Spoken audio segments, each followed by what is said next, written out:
بسم الله الرحمن الرحيم ومن أحسن قولا ممن دعا إلى الله وعمل صالحا وقال إنني من المسلمين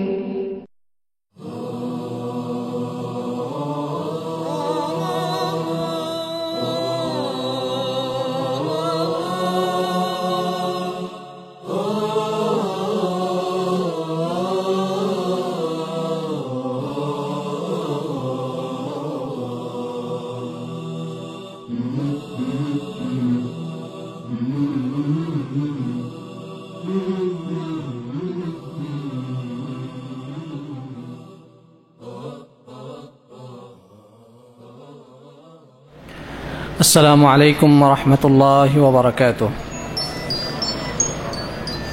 إن الحمد لله نحمده ونستعينه ونستغفره ونعوذ بالله من شرور أنفسنا ومن سيئات أعمالنا، من يهده الله فلا مضل له ومن يضلل فلا هادي له، وأشهد أن لا إله إلا الله وأشهد أن محمدا عبده ورسوله. أما بعد، فإن أصدق الحديث كتاب الله، وخير الهدي هدي محمد صلى الله عليه وسلم، وشر الأمور محدثاتها، وكل محدثة بدعة، وكل بدعة ضلالة، وكل ضلالة في النار. قال الله تعالى: أعوذ بالله من الشيطان الرجيم، بسم الله الرحمن الرحيم، تبارك الذي بيده الملك وهو على كل شيء قدير، الذي خلق الموت والحياة ليبلوكم أيكم أحسن عملا وهو العزيز الغفور. وعن ابن عباس رضي الله تعالى عنهما أنه قال: قال رسول الله صلى الله عليه وسلم: اغتنم خمسا قبل خمس، شبابك قبل هرمك، وصحتك قبل سقمك، وغناك قبل فقرك، وفراغك قبل شغلك، وحياتك قبل موتك. أخرجه الحاكم في المستدرك. وقال الشيخ الألباني في صحيح الترغيب والترهيب أنه حديث صحيح. الحمد لله رب العالمين। যাবতীয় প্রশংসা, গুণগান, সবটুকু হামদ এবং স্তুতি সেই সর্বশক্তিমান মহান আল্লাহ রাব্বুল ইজ্জাত ওয়াল জালালের দরবারে পেশ করছি, যে আল্লাহ রাব্বুল আলামিন আমাকে, আপনাকে, সমগ্র মখলুকাতকে শুধু সৃষ্টি করেননি, সৃষ্টি করার পরে আমাদের জীবনের জন্যে যখন যা প্রয়োজন যথাযথভাবে তিনি সরবরাহ করে থাকেন, এবং আমাদের জীবনকে সঠিক পথে পরিচালিত করার উদ্দেশ্যে তিনি গাইডলাইন হিসেবে, পথ প্রদর্শক হিসেবে নবী এবং রাসূলদেরকে প্রেরণ করেছিলেন, এবং চলার নির্দেশিকা হিসেবে আল কোরআন অবতীর্ণ করেছেন, এবং তার প্র্যাকটিক্যাল এবং বাস্তব উদাহরণ হিসেবে হাদিস দান করেছেন। সেই মহান আল্লাহ সুবহানাহু ওয়া তাআলার দরবারে আমরা প্রত্যেকেই শুকরিয়া জ্ঞাপন করি, তার দরবারে আমরা শুকর গুজার হই। আমরা সকলেই উচ্চারণ করি, আমরা পড়ি আলহামদুলিল্লাহ। দুরূদ এবং অবারিত শান্তির ধারা বর্ষিত হোক সর্বকালের সর্বশ্রেষ্ঠ মহামানব, মানবতার মুক্তির দিশারি, খাতামুন নবিয়্যিন, সাইয়্যিদুল মুরসালিন, আল্লাহ রাব্বুল আলামিন যাকে কুল মখলুকাতের জন্য রহমত হিসেবে প্রেরণ করেছিলেন, সমগ্র মানবতার জন্যে, জাতি, ধর্ম, বর্ণ, গোত্র, দেশ, মহাদেশ তথা সমগ্র সৃষ্টি জীবের জন্যে সর্বোত্তম আদর্শ এবং নমুনা হিসেবে প্রেরণ করেছিলেন, সেই মহান নবীর প্রতি আমরা প্রত্যেকেই দুরূদ এবং সালাম পেশ করি। আমরা পড়ি সাল্লাল্লাহু আলাইহি ওয়াসাল্লাম। আমি অনুষ্ঠানের শুরুতেই এরপরে আমি ধন্যবাদ জ্ঞাপন করছি আমাদের সম্মানিত শেখ, যিনি মাশাআল্লাহ আপনাদের কাছে অত্যন্ত সুপরিচিত, আল কাতিফ দাওয়া সেন্টারে দীর্ঘদিন যাবৎ দিনের সাথে লেগে রয়েছেন। শত ব্যস্ততার মাঝখান দিয়েও যিনি নির্লসভাবে ইসলামের জন্য, ইসলামের খেদমতের জন্য সময় এবং শ্রম ব্যয় করছেন, আমার শ্রদ্ধেয় শেখ মাহবুবুর রহমান, তাকে আন্তরিকভাবে মোবারকবাদ জানাচ্ছি এবং সেই সাথে দোয়া করছি মহান আল্লাহ রাব্বুল আলামিন সম্মানিত শেখকে যেন দুনিয়া এবং আখিরাতে উত্তম বিনিময় দান করেন, তাকে যেন আল্লাহ রাব্বুল আলামিন আমলে সালেহ সহকারে হায়াতে তাইয়্যিবা দান করেন, আল্লাহুম্মা আমিন। আল্লাহ রাব্বুল আলামিন তার ঈমান এবং আমলে বরকত দান করেন, আল্লাহুম্মা আমিন। সেই সাথে অত্র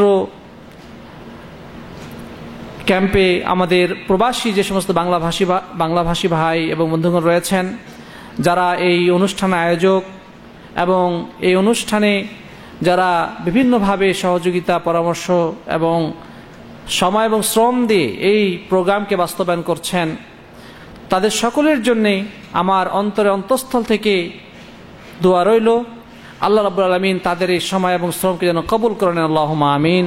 এবং এই প্রবাসের মাটিতে আমাদের শত কর্মব্যস্ততার মাঝখান দিয়েও আমরা দিনের কথা শোনার জন্য যেভাবে আমরা ছুটে এসেছি, আল্লাহ রাব্বুল আলামিন সত্যিকার অর্থে এই প্রোগ্রামকে যেন আমাদের সামনে চলার জন্যে পাথেয় হিসেবে তিনি কবুল করেন, আল্লাহুম্মা আমিন। প্রিয় সাথী বন্ধুগণ, আজকের আলোচনার যে বিষয়টি আমি নির্ধারণ করেছি সে বিষয়টি হচ্ছে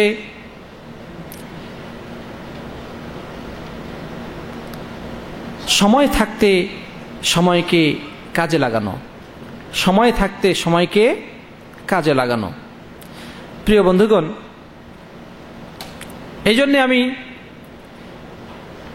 সূরাতুল মুলকের 2টি আয়াত তেলাওয়াত করেছি এবং একটি সহিহ হাদিস পেশ করেছি। ইনশাআল্লাহ তাআলা এর আলোকেই আমাদের আজকে আলোচনা আবর্তিত হবে। আল্লাহ যেন আমাদের সবাইকে দিনের ভালো কথাগুলো, দিনের কথাগুলোকে শোনার এবং সেগুলোকে আমল করার তৌফিক দান করেন, আল্লাহুম্মা আমিন। প্রিয় বন্ধুগণ, আল্লাহ সুবহানাহু ওয়া তাআলা কোরআনে কারীমের মধ্যে বলছেন, তাবারাকাল্লাযী বিয়াদিহিল মুলক, বরকতমণ্ডিত পবিত্রতম হচ্ছেন সে আল্লাহ সুবহানাহু ওয়া তাআলা, যার হাতে রয়েছে সার্বভৌমত্ব, রাজত্ব।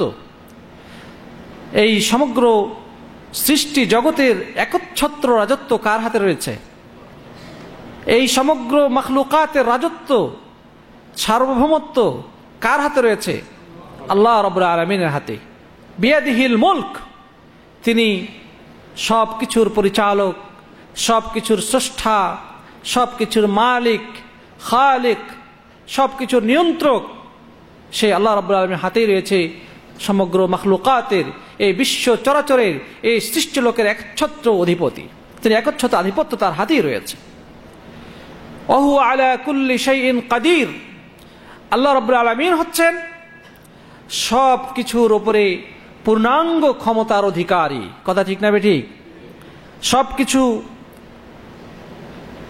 সবকিছুর উপরে তার ক্ষমতা আছে না নাই? আছে। ওহু আলা কুল্লি শাইইন কাদির, তখন তিনি যাকে যখন যেভাবে যা খুশি তাই আদেশ করতে পারেন এবং যেটা তিনি আদেশ করেন সেটা বাস্তবায়িত হবেই হবে। তার একটি নির্দেশেই এই সমগ্র মাখলুকাত যেভাবে সৃষ্টি হয়ে যেতে পারে, এই জমিন আমাদের জন্য বসবাসের জন্য উপযুক্ত হয়ে যেতে পারে, আবার তার একটি নির্দেশেই সমগ্র বিশ্বটা থরথর করে কেঁপে উঠতে পারে। কথা ঠিক না বেঠিক?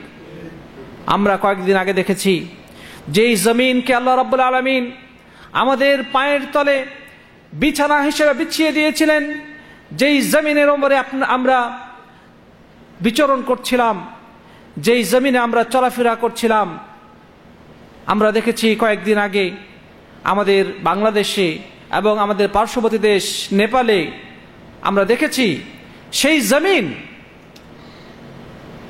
প্রবল বেগে প্রকম্পিত হয়ে উঠল, ভূমিকম্পন শুরু হয়ে গেল। সেখানে যেন এমন পরিস্থিতি সৃষ্টি হলো, মাত্র কয়েক সেকেন্ডের ভূমিকম্পে যেন আমাদের জীবন ধ্বংসের মুখে চলে যাচ্ছিল। পার্শ্ববর্তী দেশ নেপালে সেই ভয়াবহ বিপর্যয় ঘটে গেল শুধুমাত্র আল্লাহ সুবহানাহু একটি নির্দেশে। সেই পৃথিবী আমাদের পায়ের তলে এমনভাবে আন্দোলিত হতে শুরু করলো, প্রকম্পিত হতে শুরু করলো, সেখানে বসবাসের যোগ্যতা যেন আমরা হারিয়ে ফেললো, সেখানে বসবাস করার যোগ্যতা আর বাকি থাকলো না। বড় বড় বিল্ডিংগুলো যেগুলো সগৌরবে মাথা উঁচু করে দাঁড়িয়েছিল, মুহূর্তের মধ্যে খসে খসে ধসে ধসে চোখের সামনে পড়তে থাকলো। মানুষগুলো হতবিস্ময়ে হতবাক হয়ে শুধু তাকিয়ে থাকলো। অনেক মানুষ সেখানেই মুহূর্তের মধ্যে দুনিয়া থেকে বিদায় নিল। সে লোকরা চিন্তা করেছিল যে তাদেরকে একসময় চলে যেতে হবে? তাদের যে সামনে কি ভয়াবহ বিপর্যয় অপেক্ষা করছিল, তারা কি সেটা চিন্তা করেছিল? চিন্তা কেউ করে নাই। যে কখন কি হবে কেউ বলতে পারবে না। সুতরাং ওয়া হুয়া আলা কুল্লি শাইইন কাদির, আল্লাহ রাব্বুল আলামিন যথার্থই বলেছেন যে তিনি সবকিছুর পূর্ণাঙ্গ ক্ষমতার অধিকারী। তার নির্দেশে, তার একটি হুকুমের মধ্যে সবকিছু হয়ে যেতে পারে। এই সমগ্র বিশ্ব চরাচর মুহূর্তের মধ্যে ধ্বংস এবং লন্ড ভণ্ড হয়ে যেতে পারে। সুবহানাল্লাহ। প্রিয় বন্ধুগণ, এরপরে আল্লাহ রাব্বুল আলামিন বলছেন, الذي خلق الموت والحياة ليبلوكم أيكم أحسن عملا। আল্লাহ সুবহানাহু ওয়া তাআলা এখানে বলছেন যে সেই শক্তির অধিকারী, সেই বিশাল সাম্রাজ্যের অধিকারী, সেই মহান অধিপতি, তিনি জীবন সৃষ্টি করেছেন এবং মৃত্যুকে সৃষ্টি করেছেন। মৃত্যু এবং জীবন কার সৃষ্টি? আল্লাহ সুবহানাহু ওয়া তাআলার সৃষ্টি। তিনি মৃত্যু যেমন সৃষ্টি করেছেন, জীবনকেও সৃষ্টি করেছেন। জীবন এবং মৃত্যু তারই সৃষ্টি। কিসের জন্য? এটা টার্গেট কি? আল্লাহ সুবহানাহু বলছেন, লিয়াবলুয়াকুম আইয়ুকুম আহসানু আমালা, যাতে তিনি তোমাদেরকে পরীক্ষা করতে পারেন, তোমাদেরকে তিনি পরীক্ষা করে নিতে পারেন যে তোমাদের মধ্যে সবচেয়ে সুন্দর আমল কে করে। তার মানে এই যে জীবন, এই যে মৃত্যু, এটার উদ্দেশ্য কি? যেন কে সবচেয়ে ভালো আমল করতে পারে, কে, এটা একটা প্রতিযোগিতার বিষয় যে কে ভালো আমল করে অগ্রসর হয়ে যেতে পারে, বিজয়ী হয়ে যেতে পারে, সফলতা অর্জন করতে পারে। এই উদ্দেশ্যেই দয়াময় আল্লাহ সুবহানাহু ওয়া তাআলা এই মৃত্যু এবং এই জীবনকে সৃষ্টি করেছেন। তিনি ইচ্ছা করলেই মৃত্যু দিতে পারেন, ইচ্ছা করলেই জীবন দিতে পারেন। কথা ঠিক না বেঠিক? আমরা পৃথিবীতে আসলাম, আবার চলে গেলাম। শুধু আসার যাওয়াটাই উদ্দেশ্য নয়, লিয়াবলুয়াকুম, তিনি পরীক্ষা করতে চান। আহসানু আমালা, কার আমলটা কত সুন্দর, কত নিখুঁত, কত গ্রহণযোগ্য আমল করতে পারে, কে কতটুকু করতে পারে, এটা তিনি পরীক্ষা করতে চান। প্রিয় বন্ধুগণ, এরপর আল্লাহ বলছেন ওয়া হুয়াল আজিজুল গফুর, তিনি হচ্ছেন মহাপরাক্রমশালী, তিনি হচ্ছেন ক্ষমাশীল। তিনি মহাপরাক্রমশালী এবং ক্ষমাশীল। আমাদের অনেক অপরাধ তিনি ক্ষমা করে দেন। ক্ষমা করেন কি করেন না?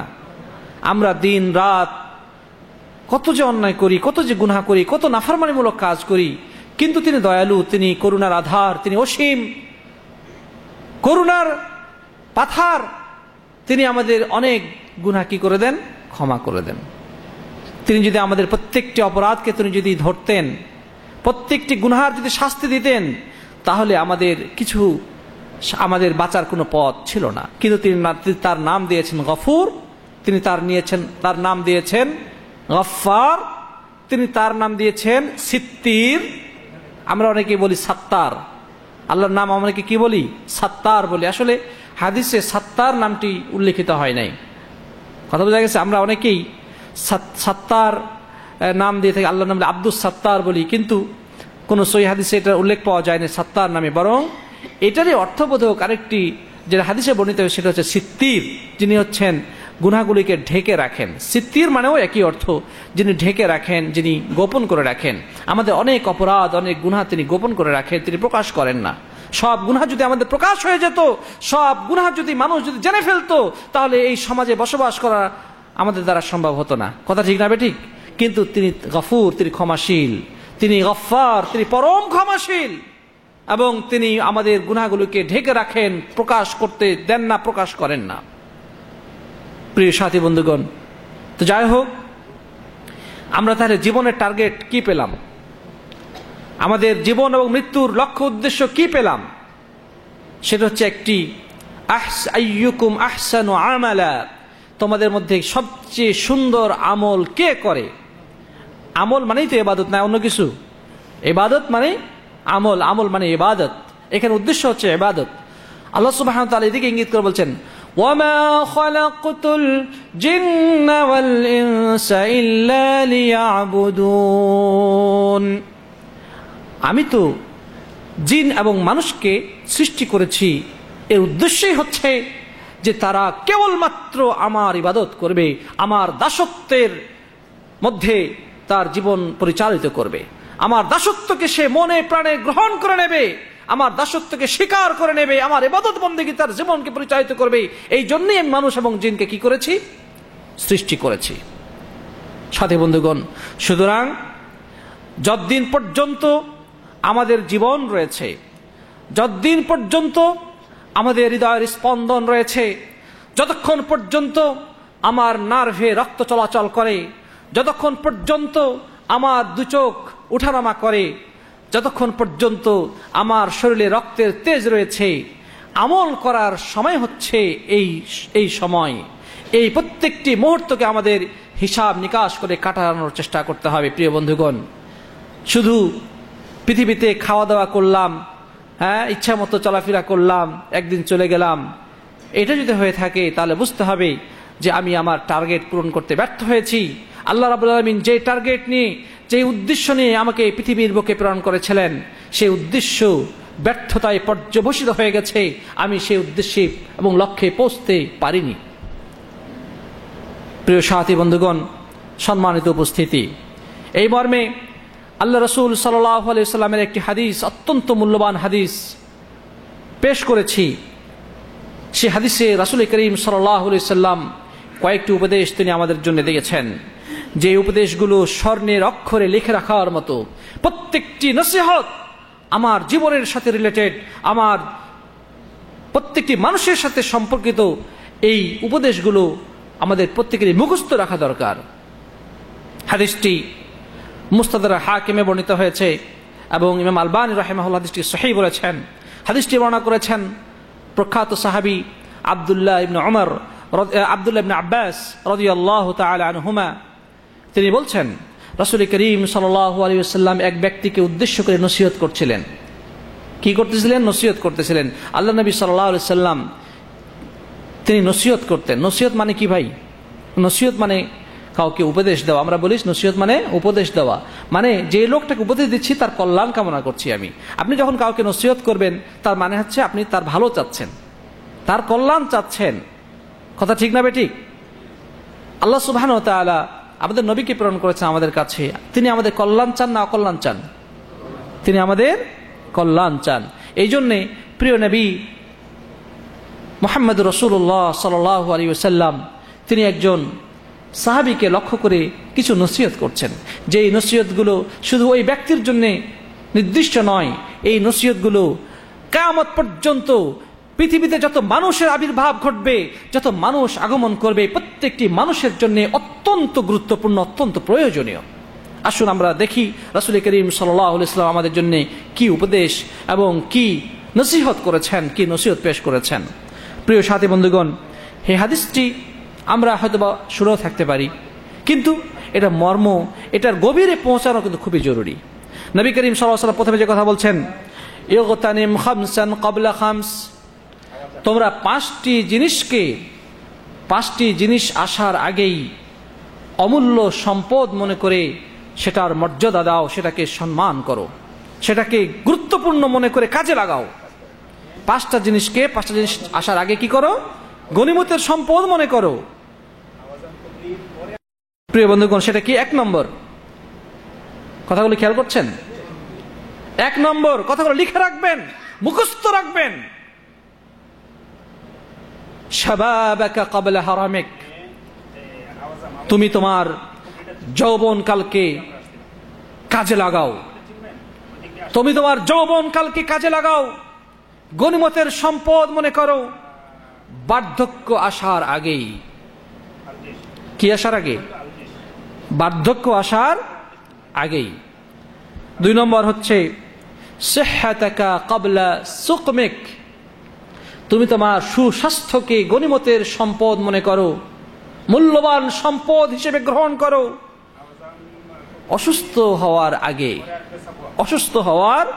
আগে। 3 নম্বর হচ্ছে ওয়াগিনাকা ক্বাবলা ফাকরিক, তুমি তোমার অর্থ সম্পদকে কাজে লাগাও, তোমার সচ্ছলতাকে তুমি কাজে লাগাও। দারিদ্রতা তোমার মধ্যে আসার আগেই, দারিদ্রতার কষাঘাত আসার আগেই তুমি তোমার অর্থ সম্পদ এবং সচ্ছলতা কি করো? কাজে লাগাও, গনিমতের সম্পদ মনে করো। 4 নম্বর ওয়াফারাগাকা ক্বাবলা শুগলিক, তুমি তোমার অবসর টাইমকে, সময়কে কাজে লাগাও ব্যস্ততা আসার আগেই, ব্যস্ত হয়ে যাওয়ার আগেই। যখন অবসর তোমার সামনে রয়েছে, অবসর সময়টাকে তুমি কি করো? কাজে লাগাও। সর্বশেষ হচ্ছে ও হায়াতাকা ক্বাবলা মৌতিক, মরণ আসার আগেই তুমি তোমার জীবনটাকে কাজে লাগাও, গনিমতের সম্পদ মনে করো, অমূল্য সম্পদ হিসেবে গ্রহণ করো মৃত্যু আসার আগেই। প্রিয় উপস্থিতি, সম্মানিত সাথী বন্ধুগণ, তাহলে যে কথাগুলো বলা হয়েছে, জীবন, যৌবন, সুস্বাস্থ্য, অর্থ সম্পদ, অবসর, এই তো আমাদের জীবন, নাকি অন্য কিছু বলেন? এটাই তো আমাদের জীবন। প্রতিটি মানুষই এই জিনিসগুলোর পিছনেই কি করে? সারা জীবনকে কাটিয়ে দেয়। জীবন, যৌবন, অর্থ সম্পদ, সুস্বাস্থ্য, অবসর। আল্লাহ নবী সাল্লাল্লাহু আলাইহি ওয়াসাল্লাম তিনি আমাদের জন্য কল্যাণকামী নাকি অকল্যাণকামী? অবশ্যই তিনি কল্যাণকামী, নাসিহুন আমিন, তিনি বিশ্বস্ত কল্যাণকামী, তিনি আমাদের কল্যাণ কামনা করেছেন। এবং ইসলামটা শুধু কতগুলো ধর্ম, কতগুলো তন্ত্র মন্ত্র এবং কতগুলো আনুষ্ঠানিকতার নাম নয়। শুধু মসজিদে আপনি কত তাসবিহ জপবেন, আপনার ইসলাম শেষ, এটা নয়। ইসলাম হচ্ছে আমার আপনার জীবনের ধর্ম।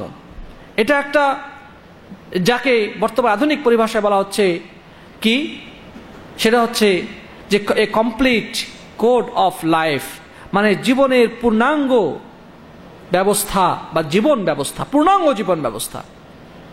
সাথী বন্ধুগণ, প্রথমে যে কথাটা বলা হয়েছে, কি কথা? তুমি তোমার যৌবন কালকে কাজে লাগাও। আবার এই কথা সবাই একমত, আশা করি যে এখানে কারো দ্বিমত নাই। মানব জীবনের মধ্যে,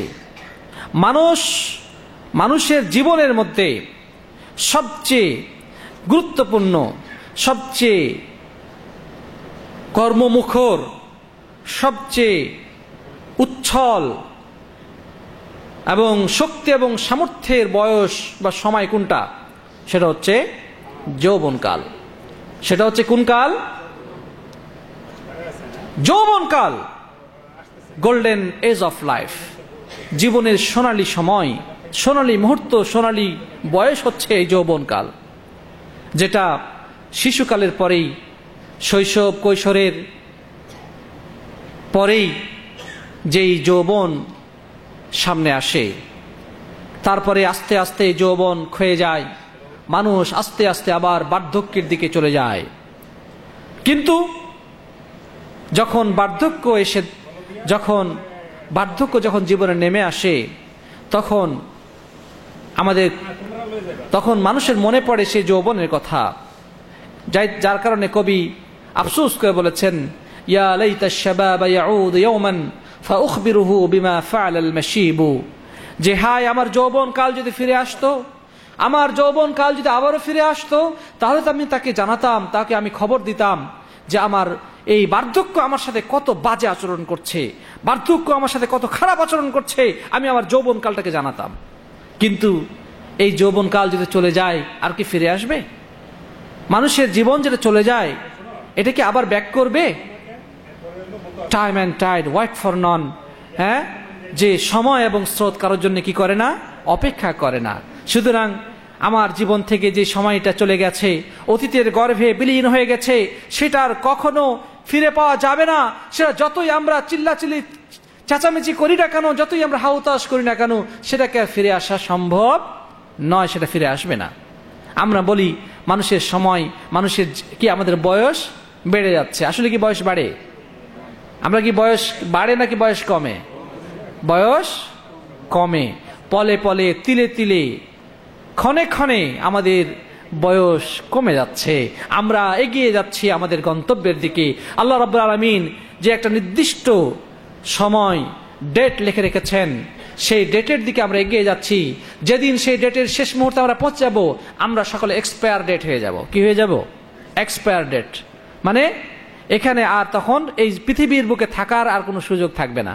আমরা দুনিয়া থেকে বিদায় নেব। আমার গ্রামবাসী, আমার পাড়া প্রতিবেশী, আমার আত্মীয় স্বজন, আমার বাবা মা সবাই বলবে যে একে যত তাড়াতাড়ি পারো কি করো, বিদায় করো, যত তাড়াতাড়ি পারো ওকে কবর দিয়ে দাও, কারণ সে এই দুনিয়াতে থাকার যোগ্যতা হারিয়েছে, সে এক্সপায়ার ডেট হয়ে গেছে। এখন সে যদি জমিনে থাকে, তাহলে দেখা যাবে যে পচে গলে দুর্গন্ধে এলাকায় থাকা আমাদের জন্য কষ্টকর হয়ে যাবে। সুতরাং যত পারো তাড়াতাড়ি একে কি করে বিদায় করে দাও, তাকে গোরস্থানে পাঠিয়ে দাও। এই তো জীবন। কথা ঠিক না? ঠিক। প্রিয় বন্ধুগণ, এই জন্যে আল্লাহ রাসূল সাল্লাল্লাহু আলাইহি ওয়াসাল্লাম আমাদেরকে সতর্ক করে দিচ্ছেন, আমাদেরকে উপদেশ দিচ্ছেন যে শাবাবাকা ক্বাবলা হারামিক, বার্ধক্য আসার আগেই, বার্ধক্য তোমার শরীরে প্রবেশ করার পূর্বেই তুমি তোমার এই যৌবন কালকে কাজে লাগাও। প্রিয় সাথী বন্ধুগণ, রাসূল করিম সাল্লাল্লাহু আলাইহি ওয়াসাল্লাম যুবকদেরকে খুব ভালোবাসতেন। প্রকৃতপক্ষে ইসলামের অগ্রযাত্রা, ইসলামের বিজয় ঢঙ্কা যারা বাজিয়েছিলেন, তারা কারা ছিলেন? তারা ছিলেন যুব সম্প্রদায়। তারা কারা ছিলেন? যুব সম্প্রদায়। রাসূল করিম সাল্লাল্লাহু আলাইহি ওয়াসাল্লামের সামনে থেকে, পেছনে থেকে, ডানে থেকে, বামে থেকে জিহাদের ঝান্ডাকে উড্ডীন করেছিলেন কারা? তারা ছিল অধিকাংশই যুবক। কথা ঠিক না ঠিক? যারা রাসূল করিম সাল্লাল্লাহু আলাইহি ওয়াসাল্লামকে উৎসাহ দিয়ে বলতেন, হে আল্লাহ রাসূল, আপনি সামনে এগিয়ে যান, আপনার ডানে থেকে, বামে থেকে, সামনে থেকে, পেছনে থেকে আমরা আপনার সাথে কাফিরদের সাথে যুদ্ধ করব। আপনি যদি আমাদেরকে আদেশ করেন সাগরে লাফ দিয়ে পড়তে, আমরা সেখানেও পিছু পা হব না। আপনি আল্লাহর নির্দেশে আপনি সামনে এগিয়ে যান। সাহাবায়ে কেরামের সেই যুবক সাহাবাদের সেই উদ্যম এবং তাদের সহযোগিতায় ইসলাম প্রতিষ্ঠিত হয়েছে। সাহাবায়ে কেরাম, আমাদের যারা বার্ধক্য, যারা বয়স্ক, তাদের প্রজ্ঞা, তাদের মেধা, তাদের এই পৃথিবীতে তাদের যে অভিজ্ঞতা, সেই অভিজ্ঞতা এবং যুবকদের তেজ, তাদের স্পৃহা, তাদের তারুণ্য, এই দুইটিকে সমন্বয় করে আল্লাহর হুকুমে আল্লাহ রাব্বুল আলামিন এই পৃথিবীর বুকে ইসলামকে কি করেছেন? প্রতিষ্ঠা করেছেন। প্রিয় বন্ধুগণ, যেই সাহাবায়ে কেরাম তারা ঘোড়া ছুটিয়েছেন দিক থেকে দিগন্তরে, জিহাদের ঝান্ডা উড্ডীন করেছিলেন, আজকে বর্তমানে মুসলিম যুবকদের অবস্থা আপনি তাকিয়ে দেখুন, তাদের অবস্থা কি? মুসলিম যুবকদের অবস্থা হচ্ছে যে তারা হয়তোবা দেখা যাচ্ছে নেশায় বুঁদ হয়ে পড়ে আছে। কেউ হয়তোবা ভিনদেশি খেলোয়াড়দের নিয়ে তারা ব্যস্ত, বিভিন্ন ধরনের খেলা নিয়ে ব্যস্ত, টিভির সামনে চ্যানেল নিয়ে ব্যস্ত, তাদের হাতে তাস, তাদের হাতে ইন্টারনেট। সেই ইন্টারনেটকে বসে বসে বসে তারা ইন্টারনেটকে কত অন্যায় কাজে তারা ব্যবহার করছে। তারা ভুলে গেছে তাদের ইতিহাস, তাদের ভুলে গেছে তাদের রুট, ভুলে গেছে তাদের সেই শিকড়ের কথা, যার কারণে আজকে মুসলমান সমাজ আস্তে আস্তে অন্ধকারের দিকে এগিয়ে যাচ্ছে। প্রিয় সাথী বন্ধুগণ, একটি সমাজ পরিবর্তন হতে সময় লাগবে না যদি যুব সম্প্রদায় সিদ্ধান্ত গ্রহণ করে এই সমাজে কোনো অন্যায় হতে দেব না, তাহলে ইনশাআল্লাহ ওই সমাজে কোনো অন্যায় হবে না। কথা ঠিক না বেঠিক বলেন? আবার যদি যুব সম্প্রদায় মনে করে যে সমাজকে অন্ধকারে অতলতলে নিয়ে যেতে, তারাও কিন্তু সেটাও পারবে, কারণ মানুষের শরীরে তেজ থাকে, রক্তের স্পিরিট থাকে, তখন তারা যা খুশি তাই করতে পারে। সুতরাং কিন্তু আমাদেরকে ভুলে গেলে চলবে না, এই যৌবন আল্লাহ রাব্বুল আলামিনের একটি বিরাট বড় নিয়ামত। এই নিয়ামতকে যে ব্যক্তি কাজে লাগাবে তার জন্য রাসূল করিম সাল্লাল্লাহু আলাইহি সাল্লাম সুসংবাদ ঘোষণা করেছেন যুবকদের জন্য। হে যুবকেরা শুনে নাও, নবী করিম সাল্লাল্লাহু আলাইহি সাল্লাম তোমার জন্য শুভ সংবাদ ঘোষণা করেছেন। তিনি বলেছেন, শাবুন নাশা ফি ইবাদাতিল্লাহ সাবআতুন যুল্লুহুমুল্লাহু ফি যিল্লিহি ইয়াওমা লা যিল্লা ইল্লা যিল্লুহু। 7 শ্রেণীর মানুষকে আল্লাহ রাব্বুল আলামিন আরশের ছায়াতলে কি দিবেন? স্থান দিবেন, যেদিন আল্লাহর আরশের ছায়া ছাড়া আর কোনো ছায়া থাকবে না। কিয়ামতের সেই ভয়াবহ সংকটময় দিনে, যেদিন চতুর্দিকে শুধু ত্রাহি ত্রাহি অবস্থা, প্রচন্ড খরতাপে মানুষের উষ্ঠাঘাত প্রাণ ঘামের মধ্যে হাবুডুবু খেতে থাকবে, সেই ভয়াবহ কঠিন পরিস্থিতির সময় আল্লাহ সুবহানাহু ওয়া তাআলা 7 শ্রেণীর মানুষকে নিজের রহম এবং দয়ার চাদরে পরিবেষ্টিত করে তিনি তার আরশের ছায়াতলে আশ্রয় দান করবেন। তাদের মধ্যে একজন হচ্ছে কি? শাবুন নাশা ফি ইবাদাতিল্লাহ, সেই যুবক যে তার যৌবন কালটাকে ইবাদতের মাঝে কাটাতে সক্ষম হয়েছে। সুবহানাল্লাহ। যুবক যদি তার ইবাদতের এই যৌবন কালটা ইবাদতে কাটাতে সক্ষম হয়, তাহলে রাসূল করিম সাল্লাল্লাহু আলাইহি ওয়াসাল্লাম তার জন্য কি করেছেন? সুসংবাদ ঘোষণা করে দিয়েছেন। এটা কি সুসংবাদ নয়? আল্লাহু আকবার। প্রিয় বন্ধুগণ, এই জন্যে আমরা যদি সেই আরশের ছায়াতলে আশ্রয় গ্রহণ করতে পারি, তাহলে আমাদের কি করতে হবে? আমাদের আত্মসমালোচনা করতে হবে। আমি মনে করি আজকে যারা বিদেশে এই প্রবাস জীবনে এসেছেন, অধিকাংশই যুবক, মাশাআল্লাহ, অধিকাংশই যুবক, এখনো যৌবনের রক্ত তাদের শরীরে খেলা করছে। হ্যাঁ, যারা বার্ধক্য হয়ে গেছেন, বার্ধক্যের পর্যায়ে পৌঁছে গেছেন, তাদেরও একটি এরকম জীবন ছিল। সেই জীবনটা হয়তোবা সেই কিছুদিন আগেই তারা পার করে এসেছে। কথা ঠিক না বেঠিক? কিন্তু অধিকাংশই যুবক। প্রিয় বন্ধুগণ, সুতরাং আমাদেরকে সাবধান হতে হবে আমাদের যৌবন কালকে আমরা কোন কাজে ব্যয় করছি। প্রিয় রাসূল সাল্লাল্লাহু আলাইহি সাল্লাম আরেকটি হাদিসে বলেছেন, লা তাজালু কদম ইবনে আদম হাত্তা ইসআলা আন আরবা, তার মধ্যে একটি আন শাবাবিহি ফিমা আফনাহ।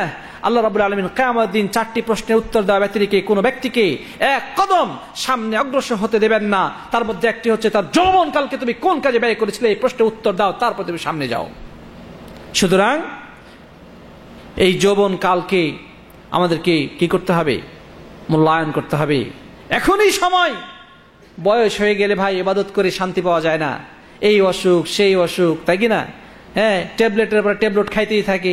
এই সকালে এক ট্যাবলেট, বিকেলে আরেক ক্যাপসুল, রাত্রে আরেক ইনজেকশন, স্যালাইন।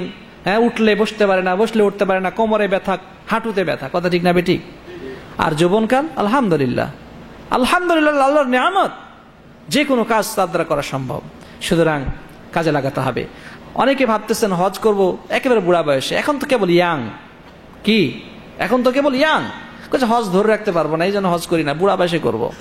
আরে ভাই, আপনি যে বয়স্ক পর্যন্ত পৌঁছবেন এ নিশ্চয়তা আপনাকে কে লিখে দিচ্ছে? আপনার কাছে কোনো সার্টিফিকেট আছে বা গ্যারান্টি কার্ড আছে যে আপনি মানে আরো 2-4 বছর 10 বছর বাঁচবেন? তাহলে এই গ্যারান্টি কার্ড যেহেতু আমার কাছে নাই, তাহলে আমি কার আশায়, কিসের আশায় আমি বসে থাকি না হজ পরে করব? দাড়ি রাখেন না কেন? দাড়ি রাখলে তো মানুষে বলবে যে মোল্লা হয়ে গেছে। কি হয়ে গেছে? মোল্লা, মুতাও। আরে বয়স টয়স হলে তখন ভাই মসজিদে যখন আপনি বয়স্ক হয়ে গেলে তো ভাই মসজিদ আর ঘর ছাড়া কোথাও যাওয়ার পথ নাই। কথা ঠিক না বেঠিক? ওই সময়ের ইবাদত আর এই সময়ের ইবাদত পার্থক্য আছে। এখন চতুর্দিক তার মনের কুপ্রবৃত্তি তাকে টানতেছে, কুপ্রবৃত্তি, শয়তান তাকে অসহসা দিচ্ছে, তার পিছনে লেগে আছে।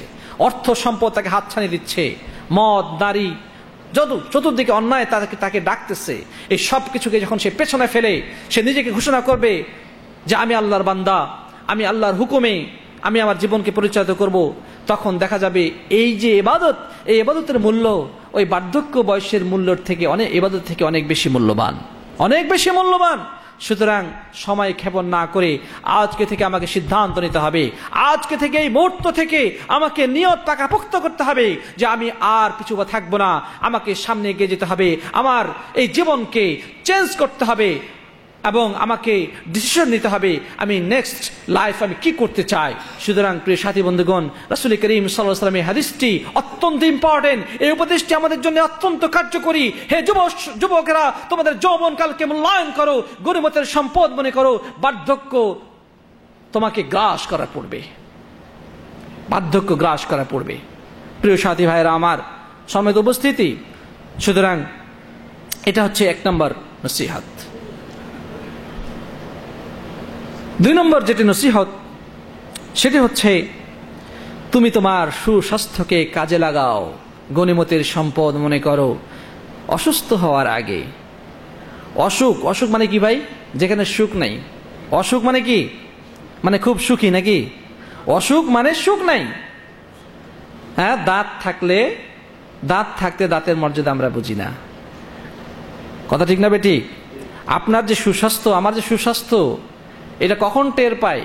যখন অসুস্থ হই, যখন বিছানায় পড়ে যায় তখন ঠিকই বুঝতে পারি যে আসলে সুস্থতা কি জিনিস। কিন্তু যখন সুস্থ থাকি তখন আমরা মূল্যায়ন করি না, মনে করতে সবসময় এভাবে থাকবো। আরে ভাই, মানুষ কখন অসুস্থ হয়ে পড়বে কেউ নিশ্চয় দিতে পারে না, কখন কোন বিপদ কোন দুর্যোগ এসে চড়াও হবে আমরা কেউ বলতে পারি না।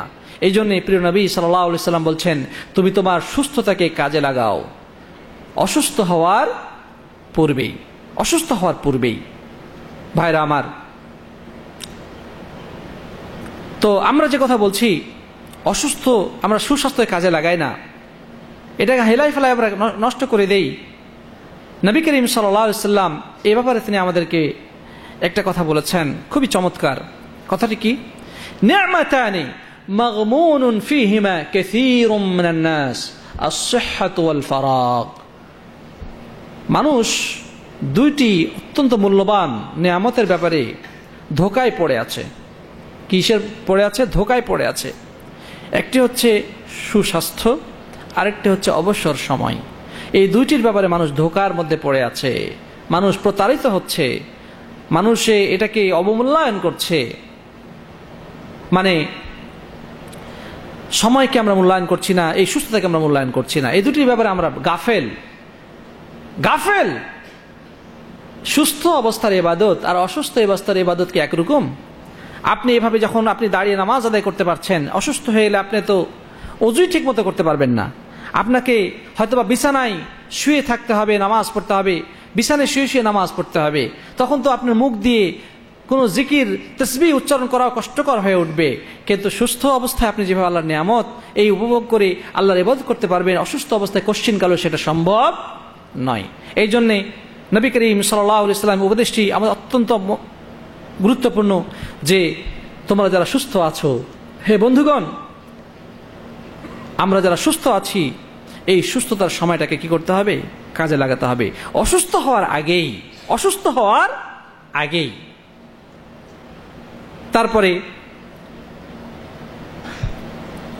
তারপরে যে পয়েন্ট সেটি রাসূল করিম সাল্লাল্লাহু আলাইহি ওয়াসাল্লাম যে উপদেশ দিয়েছেন, ওয়াগিনাকা ক্বাবলা ফাকরিক, যে তুমি তোমার সচ্ছলতাকে, আর্থিক সচ্ছল অবস্থাটাকে মূল্যবান সম্পদ মনে করো, গনিমতের সম্পদ মনে করো দারিদ্রতা আসার আগে। সম্পদ আজ আমার হাতে তো কাল আপনার হাতে, কাল আপনার হাতে তো তারপরের দিন আমার হাতে। এটাই তো পৃথিবীর নিয়ম, নাকি বলেন ভাই? হ্যাঁ, আজকের রাজা কালকের ফকির, তাই কি না? আপনার কাছে সম্পদ আছে, মনে করছেন ইয়াহসাবু আন্না মালাহু আখলাদা, সম্পদ শুধু খালি গুনতেছে আর ব্যাংক ব্যালেন্স খালি জমাইতেছে, জায়গা কিনতেছে আর কিনতেছে, বিল্ডিং উঠাইতেছে আর উঠাইতেছে, কথা ঠিক না বেটি? আর মনে করতেছে এই সম্পদ মনে হয় আমাকে চিরস্থায়ীভাবে বাঁচিয়ে রাখবে। আলহাকুমুত তাকাসুর হাত্তা যুরতুমুল মাকাবির, আল্লাহ রাব্বুল আলামিন কোরআনে বলছেন যে প্রাচুর্যের প্রতিযোগিতা কি করে যে গাফেল করে রেখেছে। কবরে যাওয়ার আগ পর্যন্ত তোমাদের এই গাফলতি তোমাদের দূর হবে না।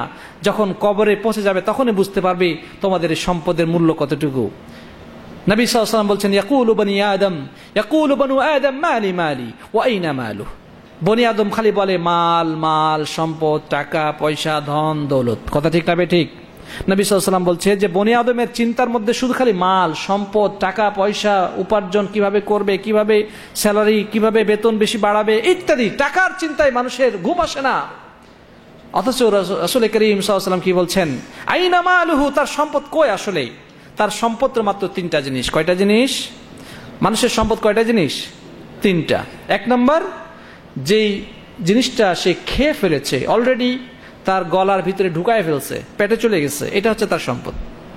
যেটা এখনো খান না, এটা আপনার সম্পদ নয়। আপনি নিশ্চিত না যেটা আপনার পেটে ঢুকবে, আপনি এখনো মুখে ধরে আছেন এভাবে, খান না এখনো, এটা আপনার সম্পদ নয়। কারণ আপনি নিশ্চিত না, কনফার্ম না যে এটাকে আপনি পেটের মধ্যে ঢুকাতে পারবেন। হ্যাঁ, যেটা ঢুকে গেছে, পেটের মধ্যে ঢুকায় ফেলছেন, সেটাই হচ্ছে আপনার সম্পদ। সেটাই হচ্ছে কি? আপনার সম্পদ। দুই নম্বর, যেই পোশাকটা আমি পরিধান করে পুরাতন করে ফেলেছি, বাজার থেকে কিনে পরেছি, করে পুরাতন করে ফেলেছি, এটা হচ্ছে আপনার সম্পদ। কিনে নিয়ে আসছেন দেশ থেকে, মাশাআল্লাহ অনেক দামি, হ্যাঁ ঠিক আছে, আপনার সিল্কের পোশাক কিনে নিয়ে এসে প্যাকেট করে রেখে দিচ্ছেন, ঈদের দিন পরবেন। কথা বোঝা গেছে কিনা? আমাদের করে কিনা এরকম? যদিও সিল্কের পোশাক পুরুষদের জন্য জায়েজ নাই, কিন্তু আমরা সেই কাজটাই করি। সিল্ক মানে একেবারে যেটা রেশমি, আপনার তুঁতপোকার যে থেকে তৈরি যে রেশমি, সেটা রেখেছি। কিন্তু যতক্ষণ আপনি না পরেন, সেটা কিন্তু আপনি নিজে দাবি করতে পারবেন না, কারণ আপনি নিশ্চিত না যে আপনি এটা কি করতে পারবেন, পড়তে পারবেন। তাহলে নবী সাল্লাল্লাহু আলাইহি ওয়াসাল্লাম বলছেন যে তোমার মাল তো সেটাই, যে মালটা তুমি কি করেছো, যে পোশাকটা তুমি কিনেছো, কিনে পরিধান করে সেটাকে পুরাতন করে ফেলেছো, এটা হচ্ছে তোমার সম্পদ। এটা তোমার সম্পদ, যেটা পুরাতন করে ফেলেছো, খালাস, এটা আপনি ইউজ করে ফেলেছেন। যেটা ইউজ করেন না সেটা আপনার নয়, এখনো কনফার্ম দাবি করতে পারবেন না, হতে পারে অন্য কেউ পড়বে। 3 নম্বর, যেটা আপনি আখিরাতের জন্য জমা রেখেছেন, পরকালের জন্য জমা রেখেছেন, এটা আপনার সম্পদ। পরকালের জন্য জমা রাখা মানে কি? আপনি এটা ব্যাংকে জমা দিয়েছেন পরকালের উদ্দেশ্যে। ব্যাংক কোনটা? আপনি যদি আল্লাহর উদ্দেশ্যে খরচ করেছেন, মসজিদে দান করেছেন, মাদ্রাসার উন্নয়ন কর্মে দান করেছেন, কিতাব কিনেছেন, গরিব মানুষকে সাহায্য করেছেন, হ্যাঁ, ইসলামের জন্য আপনি যে টাকাটাকে ব্যয় করেছেন, সেটা হচ্ছে আপনার সম্পদ।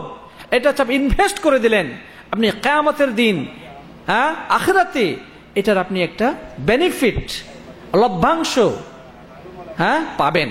এটা আপনার সম্পদ, এটা আপনার নিজস্ব সম্পদ। যেটা দান করেছেন এটা আপনার সম্পদ, আর যেটা এখনো গচ্ছিত রেখেছেন আপনি বলতে পারবেন না এটা আমার সম্পদ। এত কষ্ট করে প্রবাস জীবনে থেকে খেয়ে না খেয়ে, মাথার ঘাম ফায়ে ফেলে 8 ঘন্টা 10 ঘন্টা 12 ঘন্টা 15 ঘন্টা ডিউটি করেছি, বাড়িতে ব্যাংক ব্যালেন্স করেছি, কিন্তু এমনও তো হতে পারে এই সম্পদ আমার ভাগ্যে নাই।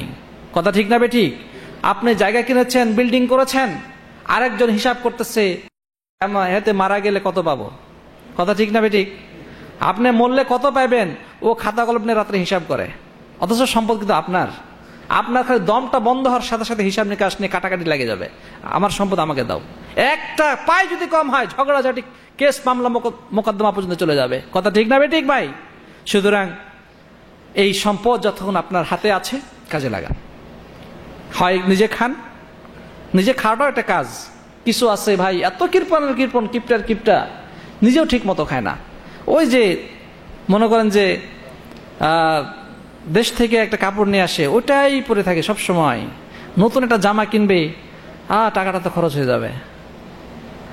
খান, পোশাক, ভালো পোশাক পরেন, আলহামদুলিল্লাহ নিয়ামত।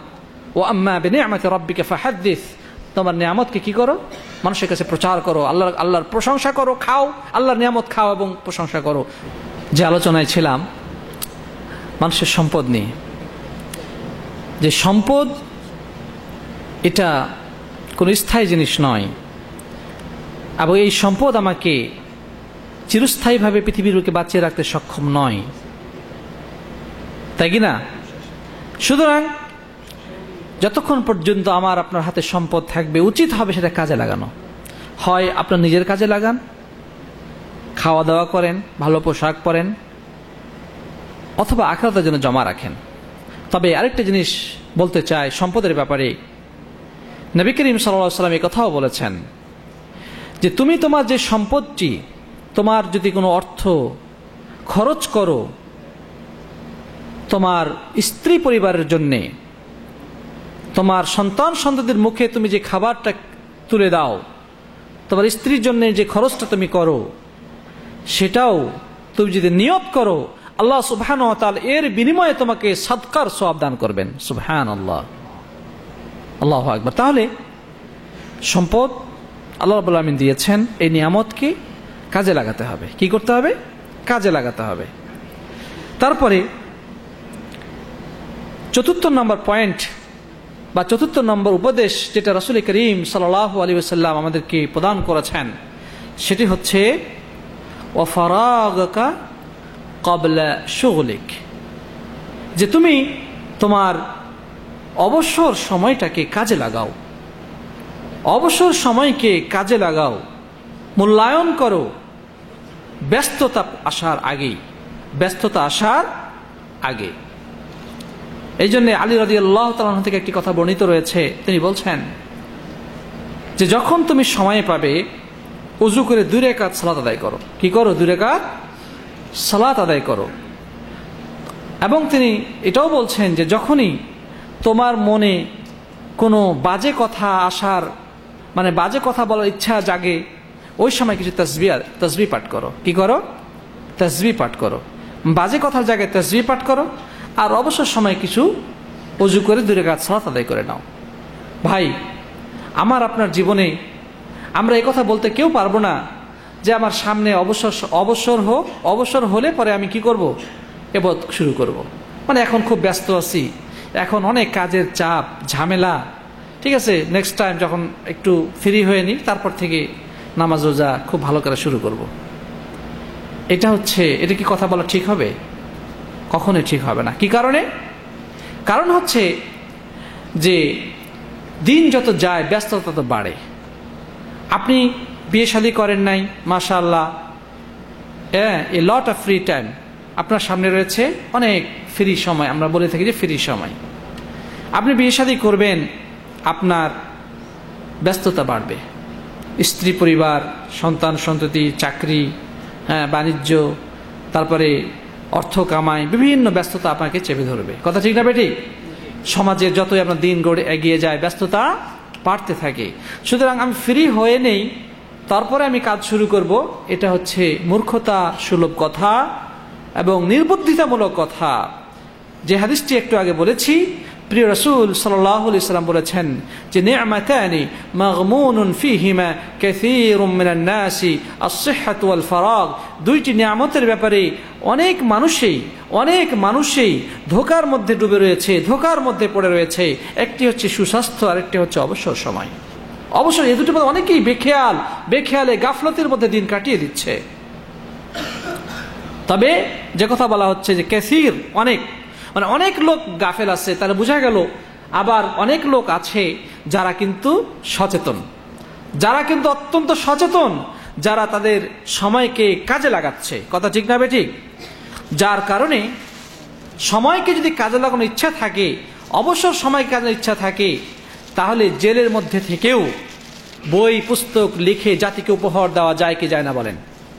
জেলের মধ্যে থেকেও সেখান থেকে বই পুস্তক লিখে জাতির জন্য প্রেরণ করা হয়, জাতির জন্য উপকার করা হয়। কারণ তারা, আমাদের সালাফদের মধ্যে অনেকেই জেলে গেছেন, জেলে যাওয়ার পরেও ইবনে তাইমিয়া রাহিমাহুল্লাহ মতো আলেম, ইমাম আলবানী রাহিমাহুল্লাহ মতো আলেম, তারা জেলের মধ্যে থেকেও তারা কি করেছেন? তাদের সেই সময়গুলিকে তারা বৃথা যেতে দেননি, সেখানে গিয়েও তারা জ্ঞান চর্চা করেছেন, সেখান থেকে তারা মূল্যবান বই পুস্তক রচনা করেছেন। তারা এই চিন্তা করেছেন যে বাইরে থাকলে তো ব্যস্ততা ছিল, অনেক ধরনের কাজের ব্যস্ত ছিল, কিন্তু এখন তো আমি অবসর, এখন আমার হাতে কোনো কাজ নাই, শুধু শুয়ে বসে থাকা, তো কেন আমরা এই সময়টা কাজে লাগাই না? সুতরাং তারা জেলে প্রবেশ করেও এই সময়কে তারা জাতির জন্য উপকারী হিসেবে নির্ধারণ করতে সক্ষম হয়েছেন, আলহামদুলিল্লাহ। সুতরাং প্রিয় বন্ধুগণ, এই কথা বলা আমাদের জন্য উচিত নয় যে ফ্রি হয়ে নেই তারপরে কাজ শুরু করব, এটা আমাদের জন্য কখনোই বলা উচিত নয়। ভাই নামাজ পড়েন না কেন? হুজুর একটু ব্যস্ততা আছে, একটু কাজের চাপ, ইনশাআল্লাহ এই রমজানে কাজ শেষ হয়ে গেলে উমরাটা করেই কিন্তু নামাজ শুরু করে দেব, বলে কি না? হ্যাঁ, উমরা করেই একবারে আর মাপ নাই, দোয়া করিয়েন হুজুর। আরে ভাই, আপনি যে মক্কা যেতে উমরা করতে পারবেন, এটা কি আল্লাহর পক্ষ থেকে কোনো এরকম ডকুমেন্ট নিয়ে আসছেন নাকি?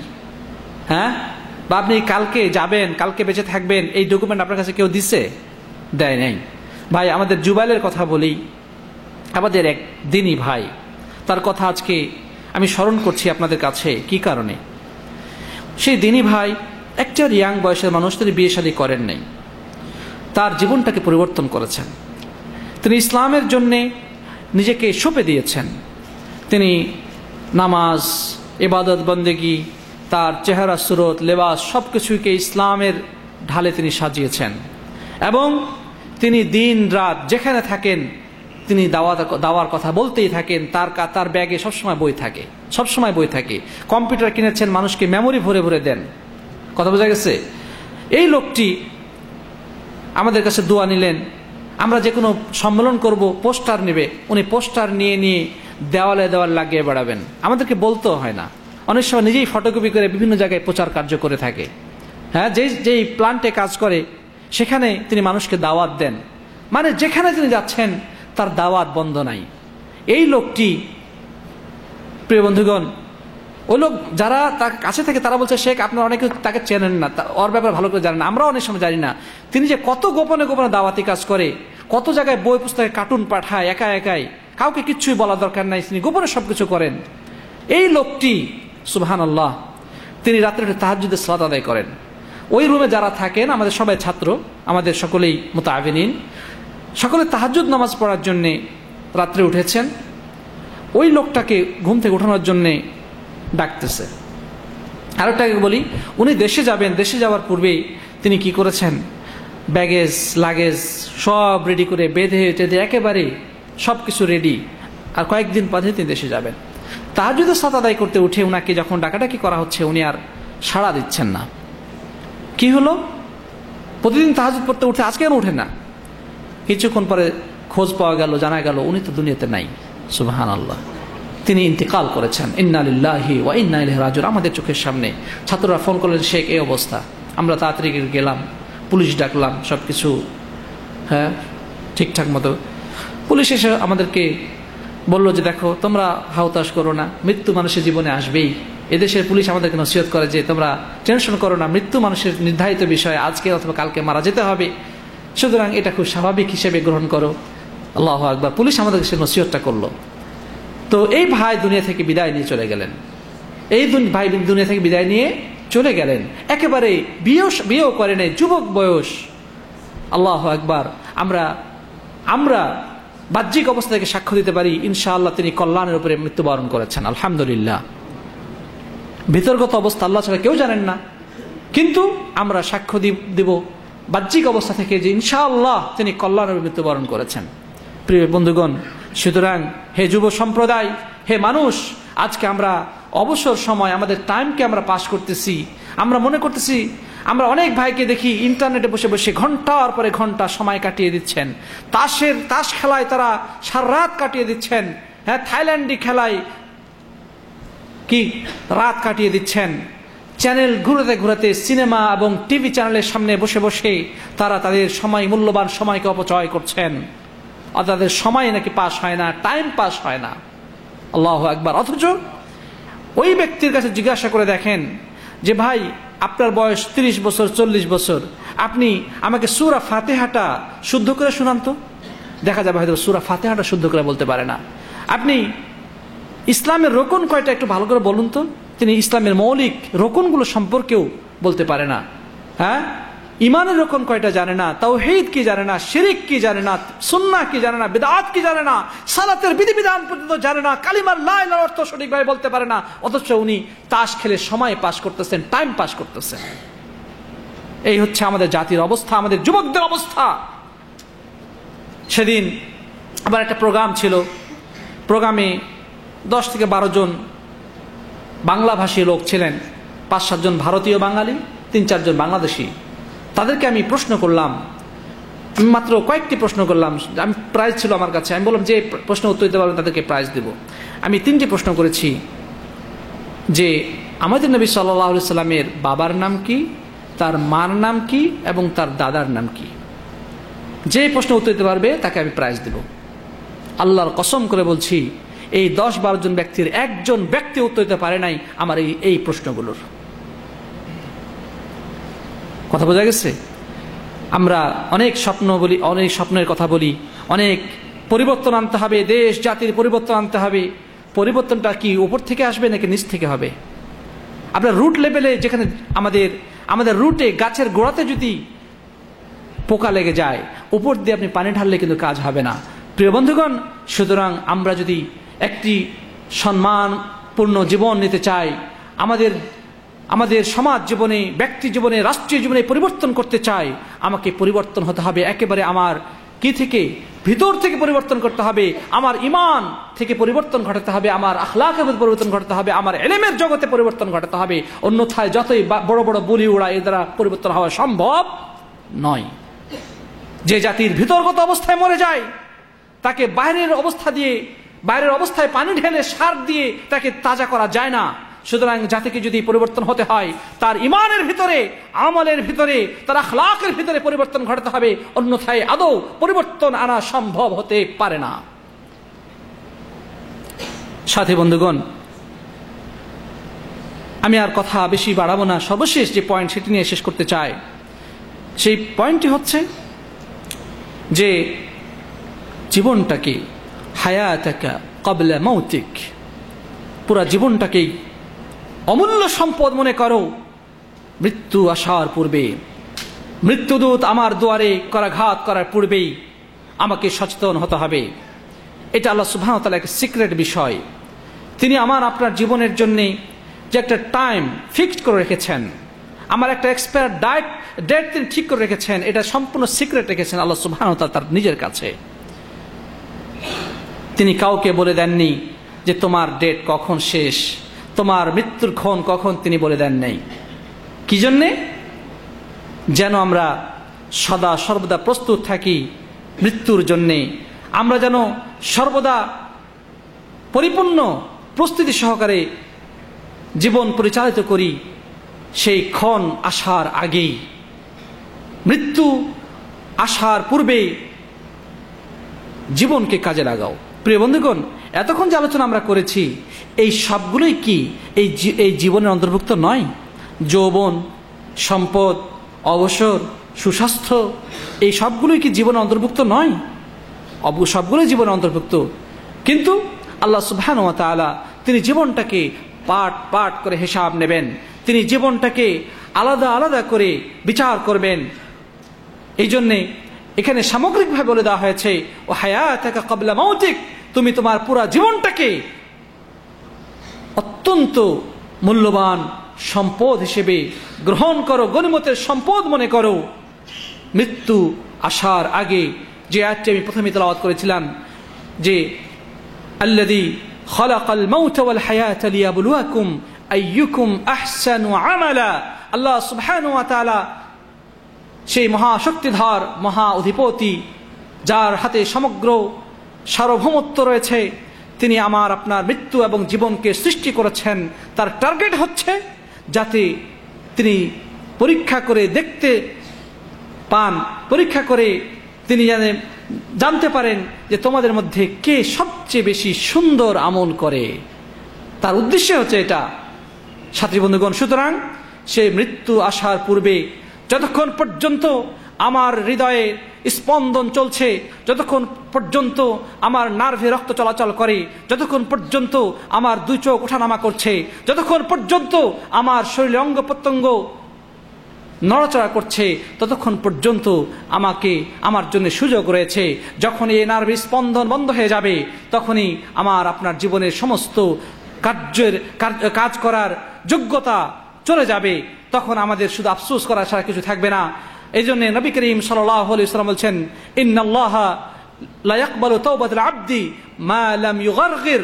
মৃত্যু দম আসার আগ পর্যন্ত, গরগরা আসার আগ পর্যন্ত বান্দার তওবা তিনি কবুল করে থাকেন। সুতরাং আমরা যে অবস্থায় আছি, বয়সের যে পর্যায়ে আমরা পৌঁছে থাকি না কেন, এখনো তওবার সময় রয়েছে। এখনো আল্লাহর কিতাবের দিকে, রাসূল করিম সাল্লাল্লাহু আলাইহি ওয়াসাল্লাম সুন্নাহর দিকে ফিরে আসার সময় রয়েছে, জ্ঞান শিক্ষার সময় রয়েছে, আমলের সুযোগ রয়েছে। এখনো যদি আমরা সচেতন না হই, তখন আমাদের যখন মৃত্যু হয়ে যাবে তখন আমাদের আফসোসের কিছুই থাকবে না। সেদিন শুধু আফসোসের আঙ্গুল কাটা ছাড়া আমাদের কিছুই করার থাকবে না। সুতরাং প্রিয় সাথী বন্ধুগণ, রাসূল করিম সাল্লাল্লাহু আলাইহি ওয়াসাল্লামের সেই স্বর্ণ আক্ষরে লেখা যে উপদেশ বার্তাগুলো আমরা শুনলাম, যে উপদেশ বাণীগুলো শুনলাম, আমরা আসুন আমাদের জীবনে, আমাদের প্র্যাকটিক্যাল লাইফে এটাকে বাস্তবায়ন করার চেষ্টা করি। আমরা সচেতন হই, আমরা ফিরে আসি গাফলতির ঘুম থেকে, আমরা জাগ্রত হই, তবেই ইনশাআল্লাহ তাআলা আমাদের সামনে সফলতা রয়েছে। জনৈক মনীষী বলেছেন, সময় নয় বলে চিৎকার করে কোনো লাভ নেই, যেটুকু সময় আছে কাজে লাগাও, সাফল্য তোমার পায়ে এসে চুম্বন খাবে। আমরা সেই প্রত্যাশা ব্যক্ত করি। আল্লাহ সুবহানাহু ওয়া তাআলা দোয়া করব, আল্লাহ রাব্বুল আলামিন আমাদেরকে যেন আমাদের এই জীবনটাকে পরিপূর্ণভাবে কাজে লাগানোর তৌফিক দান করেন। আল্লাহুম্মা আমিন। আমাদের যৌবন, আমাদের স্বাস্থ্য, সম্পদ, আমাদের অবসর, আমাদের সার্বিক সময়টাকে যেন তার সন্তুষ্টির কাজে আমরা কাজে লাগাতে পারি, ব্যবহার করতে পারি। আল্লাহ যেন সবাইকে সেজন্য তৌফিক এনায়েত করেন। আল্লাহুম্মা আমিন। আল্লাহ যেন আমাকে, আজকে এখানে যারা শুনছি তাদের সবাইকে, এবং যে পৃথিবীর প্রত্যেকটি মুসলমানকে যেন কোরআন এবং সুন্নাহর নির্ভেজাল সুশীতল ছায়াতলে আশ্রয় গ্রহণ করে আমাদের এই দুনিয়াবী জীবন এবং আখিরাতের জীবনকে সাফল্য মণ্ডিত করার জন্য শক্তি এবং সামর্থ্য এবং তৌফিক দান করেন। আল্লাহুম্মা আমিন। আল্লাহ যেন আমাদের সবাইকে সুস্থ রাখেন, নিরাপদে রাখেন। আল্লাহুম্মা আমিন। আল্লাহ রাব্বুল আলামিন আমাদের কামাই রুজিতে যেন বরকত দান করেন। আল্লাহুম্মা আমিন। আর আমাদের মাঝে যারা অসুস্থ আছেন, আল্লাহ রাব্বুল আলামিন নিজ দয়ায় তাদেরকে যেন সুস্থ করে দেন। আল্লাহুম্মা আমিন। আমাদের মধ্যে যারা বিপদগ্রস্ত রয়েছেন, সমস্যায় জর্জরিত রয়েছেন, আল্লাহ রাব্বুল আলামিন তাদের সমস্ত সমস্যাকে যেন দূর করে দেন। আল্লাহুম্মা আমিন। সবাইকে অনেক অনেক আন্তরিক ধন্যবাদ এবং মোবারকবাদ জানিয়ে সকলের জন্য দোয়া করে এবং নিজে আপনাদের কাছে দোয়া কামনা করে আমি আজকের মতো এখানেই সমাপ্ত করছি। ওমা আলাইনা ইল্লাল বালাগ। হাযা ওয়া সাল্লাল্লাহু আলা নবিয়িনা মুহাম্মদ ওয়া আলা আলিহি ওয়া সাহবিহি আজমাইন। আসসালামু আলাইকুম ওয়া রাহমাতুল্লাহি ওয়া বারাকাতুহু।